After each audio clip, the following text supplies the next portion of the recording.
Hello guys. आज हम बात करने जा रहे हैं एटॉम्स के बारे में। और एटॉम है क्या?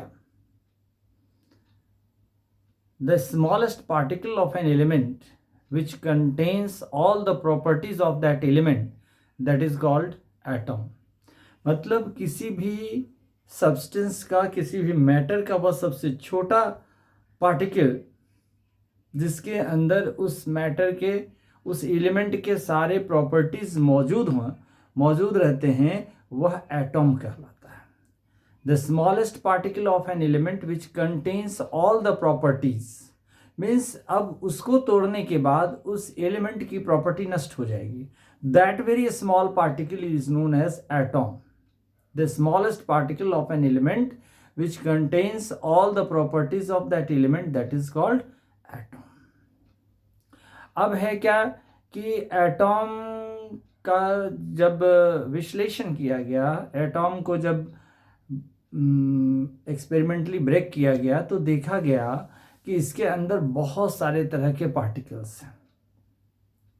अभी तक 32 पार्टिकल्स का पता चला है। Till now 32 particles are known.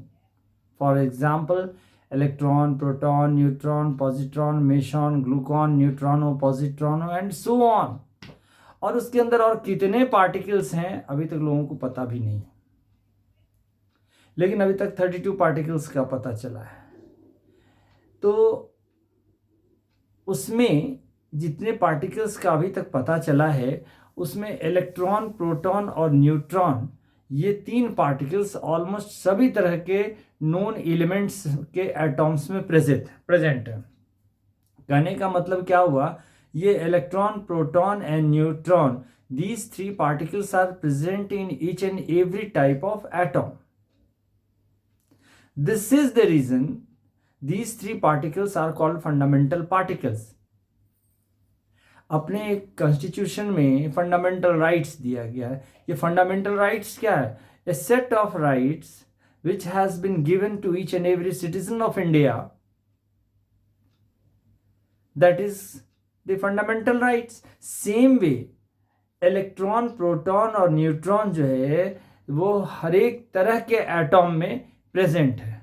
जितने भी नोन एलिमेंट्स हैं, जितने एलिमेंट्स नोन हैं उतने तरह के एटॉम्स हैं, और उन सबों में इलेक्ट्रॉन, प्रोटॉन और न्यूट्रॉन प्रेजेंट है, इसलिए हम उसे फंडामेंटल पार्टिकल्स कहते हैं। अब इलेक्ट्रॉन, प्रोटॉन, न्यूट्रॉन, इलेक्ट्रॉन जो है सो पॉजिटिवली चार्ज्ड है, इलेक्ट्रॉन जो है सो निगेटिवली चार्ज्ड है, प्रोटॉन जो है सो पॉजिटिवली चार्ज्ड है, और न्यूट्रॉन इलेक्ट्रिकली न्यूट्रल है। इलेक्ट्रॉन के ऊपर निगेटिव चार्ज है, प्रोटॉन के ऊपर पॉजिटिव चार्ज है, और न्यूट्रॉन जो है सो इलेक्ट्रिकली न्यूट्रल है। तो इस तरह से इस तरह से एटॉम का फॉर्मेशन हुआ। कोई भी एटॉम, ये क्वेश्चन उठता है कि जब उसके अंदर इलेक्ट्रॉन जो कि निगेटिवली चार्ज्ड है, प्रोटॉन जो कि पॉजिटिवली चार्ज्ड है, न्यूट्रॉन जो कि इलेक्ट्रिकली न्यूट्रल है, तो इलेक्ट्रॉन और प्रोटॉन दोनों ने एक दूसरे के चार्ज को न्यूट्रलाइज कर दिया। इसीलिए जब हम किसी एलिमेंट को छूते हैं, किसी चीज को छूते हैं, तो हमें करंट नहीं लगता, लेकिन जब उसमें से इलेक्ट्रॉन निकलता है तो उसके ऊपर चार्ज हो जाता है, या किसी के ऊपर इलेक्ट्रॉन चला गया तो वो चार्ज होता है, that can give an electric shock. लेकिन इन नॉर्मल कंडीशन कोई भी एटॉम इलेक्ट्रिकली न्यूट्रल है। इसलिए न्यूट्रल है कि जितनी मात्रा में निगेटिव चार्जेस हैं उतनी ही मात्रा में पॉजिटिव चार्जेस हैं। इसलिए पॉजिटिव और निगेटिव चार्जेस दोनों ने मिलकर एक दूसरे को बैलेंस करके रखा है, जिसके कारण वह इलेक्ट्रिकली न्यूट्रल है। Means over whole charge on an atom और a compound, that is neutral, 0.